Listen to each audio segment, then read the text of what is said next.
Cryptarch Lavinia Garcia Umar Tallwell. What a mouthful. I tend to like her alternate name, Lucky Lavinia. She's the one largely regarded and talked about in the new book entitled Dust. Dealing largely with the Nine and trying to hunt them down, we start to see several pieces that make me wonder. Was Lovecraft right? Known largely for the occult mythos of old gods such as Cthulhu, Azathoth, Yig, and many, many others, H.P. Lovecraft had a knack for writing myth rather than story. He created something that many started to even believe in, to find ways to even call up these old gods. Much in the same, Lavinia has followed a similar line of thinking, looking to solve the ultimate mysteries of the Nine, and that age-old question, what are they looking for? Of course, what she finds throughout the Book of Dust makes me wonder just how important H.P. Lovecraft's influence is. Shuffle your tarot decks. Here we go. The identity of the Nine seems pretty obvious to me, and it makes sense why there's so many conflicting ideas.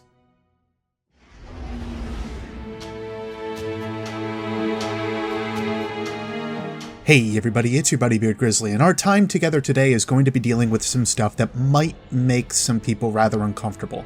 Please know that I'm not delving into this for grounds of preaching some doctrine or anything like that. I'm doing this for inspirational research purposes, to tie back what the writers at Bungie might be referencing as we look into the Nine, and how the books of Dust and Ecdysis show us these links to the occult, in particular to Lovecraft and other big names in it. I also don't claim to be an expert on Lovecraft in any way, so keep that in mind as we go along. I've done what I can to find information, but know there's plenty more that I could dig through. I could also not make content for the next year in order to make this video perfect, or so on if I go down that path, but quite frankly that's just not preferable. Before we get too far into things, however, I figure it's a good idea to present a few general ideas on the book Dust, which will hopefully give you a better understanding of what's to come. Again, this is a brief overview, not a total synopsis. Dust starts out with Cryptarch Lavinia being introduced to Xur. She is able to chat with him, but she doesn't hear a lot of relevant information in her hunt for knowledge about the Nine. Sadly, her one good lead doesn't give her much to go by, but Xur does give her a few key words to think on through laughing at her under his breath. From here, she heads to the Stacks, a place that seems to house a load of information, either logs from the city that are around the area for recording devices and such, or just otherwise. It seems like a Cryptarch hotspot. We find out through this entry that it's even information that has been archived or put into sensitive status. This is also shown by Lavinia hacking into the system using a key that doesn't seem to be quite valid. Of course, this is confirmed all the more by what happens when a small sensor drone speaks inside of her ear. Literally, it crawls inside of her ear. The voice of Master Rahul is there to tell her to come see him. Her inquiries seem to have made the Master Cryptarch a bit miffed with her, things related to dust, planetary alignments, etc. But one record in particular, about how the Cabal attacked the city over a year ago. This piqued her interest and made Rahul go, I think that's a good place for you to stop.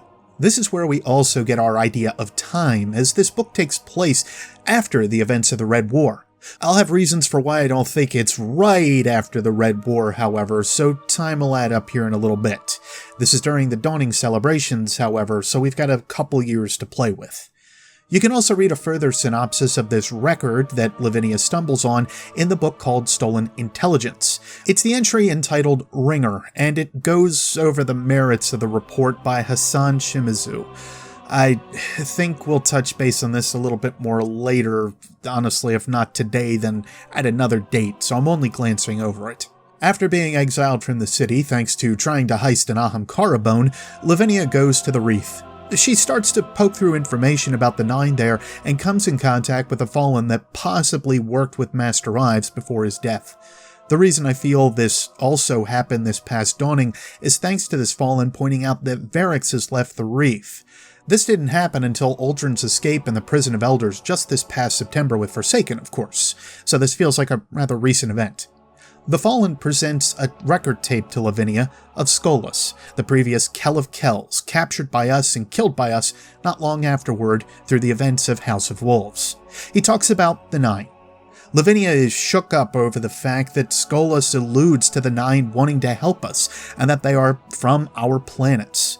Of course, this is conjecture on her part and Skolas, so keep that in mind. There's a bit of perspective being played here. After being taken to jail for these incursions and looking too far into matters that only the royal family are allowed to view, Lavinia is taken on board an Awoken warship, where they go to the Leviathan. She witnesses something amazing from the Leviathan, thanks to the aid of dark matter sensors that are installed on this warship. Tendrils of dark matter exude from all angles of the ship, feeding into the hull itself. I can imagine this being a hint for us with the season of opulence right around the corner. Lavinia is taken back to prison after having assisted in tuning these sensors that allow for this investigation to be carried out on these dark matter tendrils that seem to grip the Leviathan. They are deemed as being linked with the Nine, which is what Paladin Kamala Rior indicated. It doesn't take long for Lavinia to get out of prison and head to another station entirely, one that we haven't heard of in quite a long time. A113. Original reference is found in the Ghost Fragment Dead Orbit card, however, and as it is an old entry, I don't want to keep on this line for too long. I'll have a reference for it a little later, but I want to skip over this kind of largely since I think it's old info now. We come to find out this station is given the name of Cocytus, established to us after Lavinia had rifled through records from the Awoken. It was a station that was also previously under Crota's control, which could possibly link to most of the research on the station being rather recent. After all, most of the entries we've been given from the Awoken last within about a month-long period. We can't really tell exactly when they were posted or exactly how. Also, remember that bit about Crota, not for now, but for later. Just saying.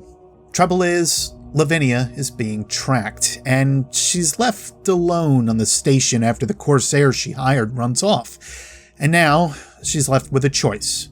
Go back to prison, or step into the gate in front of her. Of course, she throws herself into the gate. From here, there is a declaration of Nine that is split into 3 sections. We see other aspects of the Nine and other pieces that they've had a hand with within our system. We've seen others amongst the Nine that have also been ousted from the organization as a whole, it seems, for taking part in endeavors that may actually threaten the entirety of the organization. By the end of it, we see an old woman greeting Lavinia. Her name is Nasia. The teacup she has is a cup of bone, and she's presently pouring tea into it. She welcomes Lavinia and says, "Didn't I tell you that you were lucky back when you were born?" It's a lot to go through, yes, and it is a pretty dense book, but I feel it important for you to know the imagery that exists within the book itself. It helps the rest of the tellings as we go along here today. Truly, my thoughts all begin with the full name of Lavinia, but really the last couple names that she has are the most important.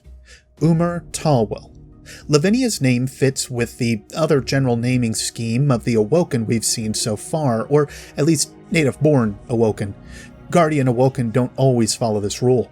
Her name can be linked with Hebrew and Arabic naming conventions. It can also be linked with Lovecraft mythos. While this is not a large story within Lovecraft's writings, The Silver Key is a story he wrote that dealt with the traversal of a system of gates. Meeting you at the other side of the first gate one might traverse is a being known as Umar at-Talwil. Though not one for one with Lavinia's name, I find the remainder of the connections for this far too obvious a link as to not bring it up or to just brush it aside. These gates could take you to anywhere and any when they were linked to, which showcases another aspect: time. While this isn't directly said or linked within the entries of Dust, there are a few hints that link that these gates referred to in Lovecraft could be the same as the gates of Cocytus. Obviously, of course, it's more of an inspirational idea more than the exact same gates, but I just want to kind of hammer this home. Summation here so far. Destiny's Cocytus can be directly linked to the events of H.P. Lovecraft's The Silver Key, and the being known as Umar Tallwill has an eerily linked name to that of Lavinia Garcia Umar Tallwill, and the links don't stop there. Again, this is inspirational work, not exactly the same. Umar Tallwill is a guide of sorts, but also the protector of the Ultimate Gate. The Ultimate Gate is there as a means to show the one that uses it any possible lives they ever could have lived, as themselves, as an alien being, anything. This gate system, however, is fairly vast and can link from place to place if need be, anywhere and anywhen, as I mentioned already. That brings us to another being, one that has knowledge over all of the anywheres and anywhens, Yog-Sothoth. The basis of the old god Yog-Sothoth is his ability to see all of space and time, to be knowledgeable of every event that happens throughout all realms and possible universes. If he does not control it, he is at least aware of past, present, and future in its entirety. This is because he is largely felt to be locked outside of the physical limitations of any one universe, and so he's able to exist in all of them. Yog-Sothoth is also viewed as spheres, 13 in fact, that seem to hold an eye in some of them, where others are just illuminated spheres. A reference from the Dead Orbit Grimoire card here, as it may pertain back to this general idea. Again, this is the one with the Sophia and A113. I don't know what else to call it. I don't know what it was built for. There are these things, like keyholes. The rangefinders say they go on for thousands of kilometers. The others went inside and found, well, some of them are still screaming about the eye.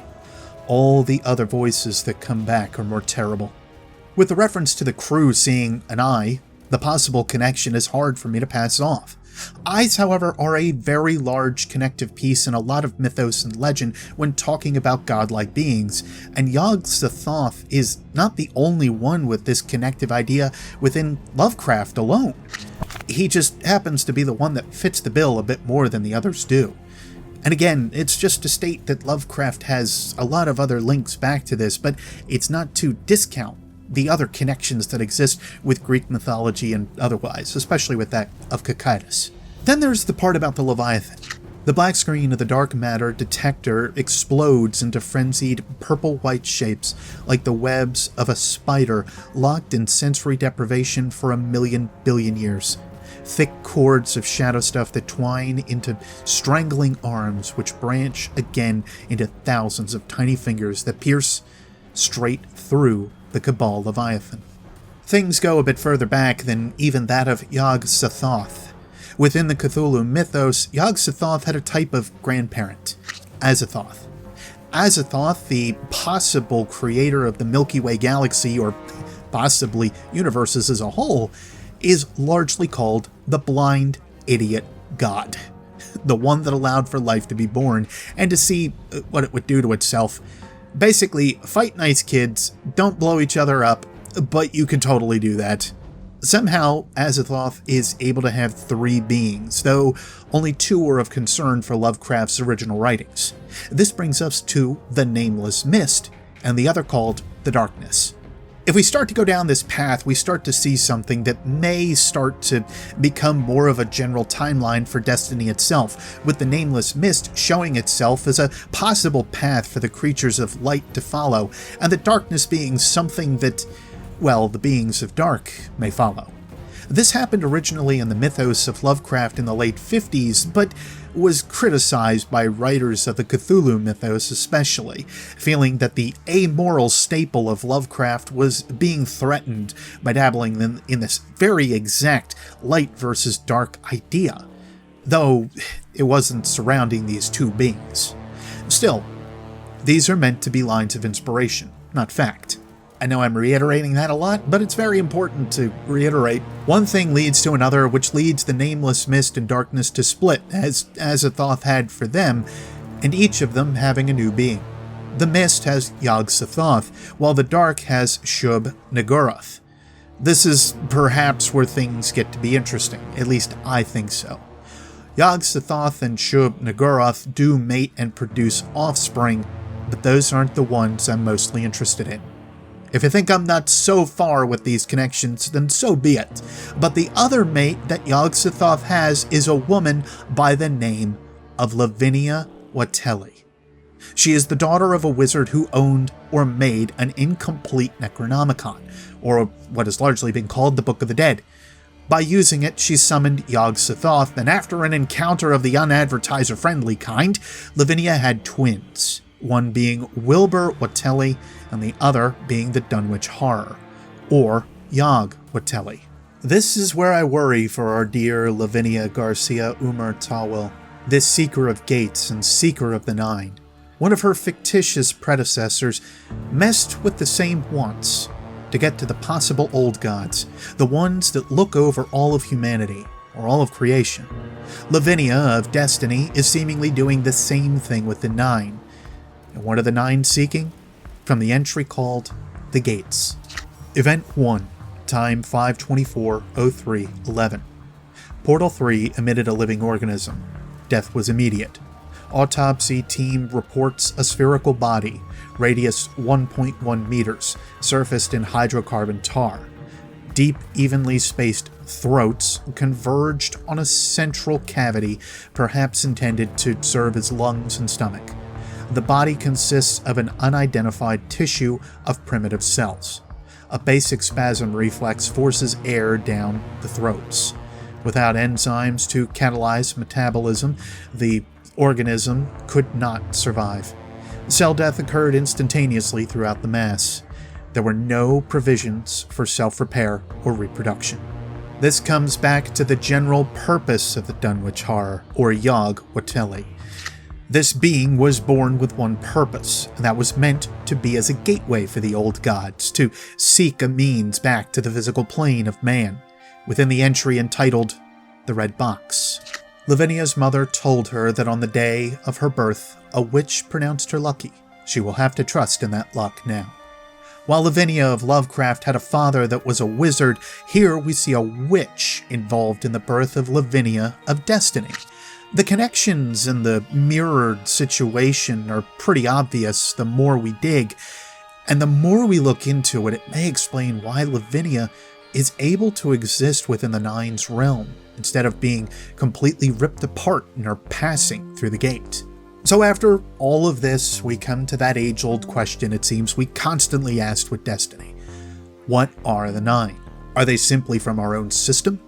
From the ghost fragment, Ishtar's Sink. The box appears to be copper. The red lid is dented, one hinge shattered. Inside waits a small quantity of the finest, driest powder, more brown than gray, more blue than green. The greatest minds in creation make quick work of the material. The powder is weighed by the grain and studied close and remembered. 100 billion bits of near-nothing reside inside the copper box, all of them tiny and nearly spherical, all etched with the outlines of continents and islands and ice caps. Each sphere represents a planet, and some of these tiny globes match known worlds.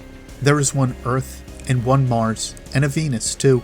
The box holds renderings of every habitable world in the galaxy. One of them offers a simple explanation. The box is a message. The message is the minuscule nature of the box's cargo. It's the image of 100 billion worlds barely filling 2 hands. But if so, who is delivering this message? What vastness do they wish to impress on us? Is it a warning, or an invitation, or a taunt? And we return to the red box entry in dust. She had practiced this question, clung to it as her anchor when she drifted away from her mastered friends. We salvaged information from a ghost on Venus in the Ishtar Sink. It described an artifact found by our Golden Age ancestors, a copper box, painted red, lightly damaged, full of dust. On the individual motes of dust, we found engraved maps of rocky worlds.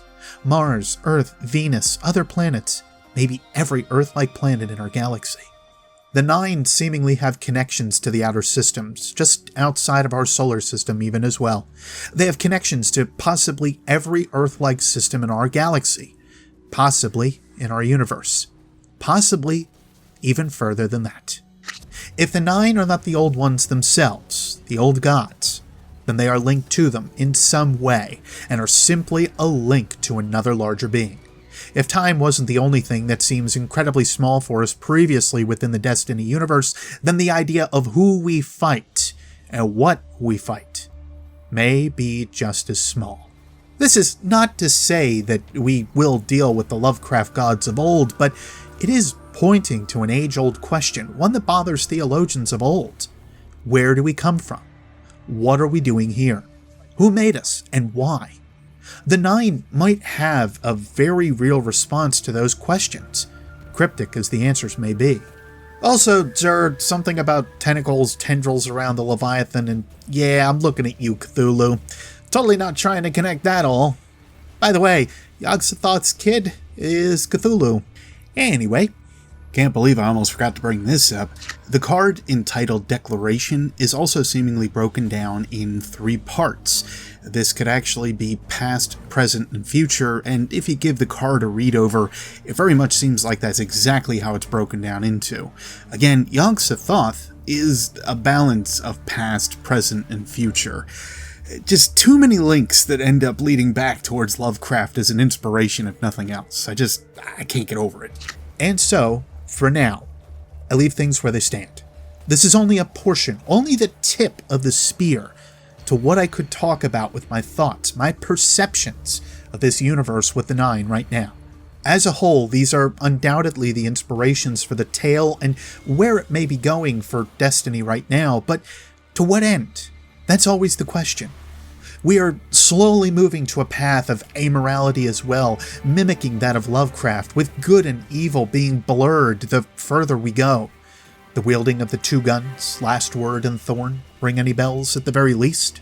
And those conflicting ideas I mentioned at the top of today's show? Aside a few old gods, many can't agree on certain aspects of other gods within Lovecraft's mythos. The vision of them is constantly changing. So too does our perceptions of the Nine. It just makes sense. The further links to the occult and the tarot usage each week for the invitation of the Nine also point to Lovecraft, as he dealt heavily in the occult in his writings as well. If you don't see a link within, even at its basest level, then I hope you'll join me again soon for another look at what else could be going on with the Nine and how much they really have influenced our system. I thank you for listening today. I'll be around to fill in the blanks where I can, but again, I'm no expert in the ideas of Lovecraft. I just find the connections too heavy to pass off, even at their basest levels.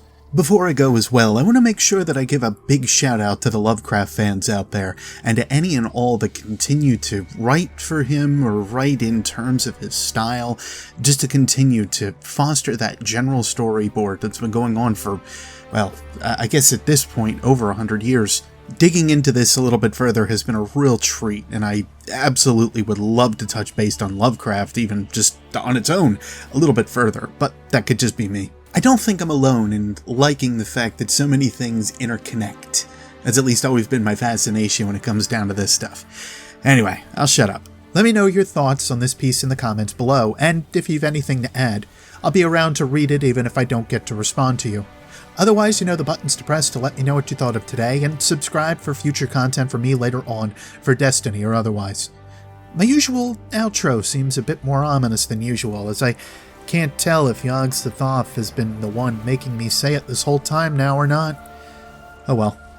To all of you, no matter where or when you are, I'll see you next spacetime. Take care in the infinite. You may not like what you find.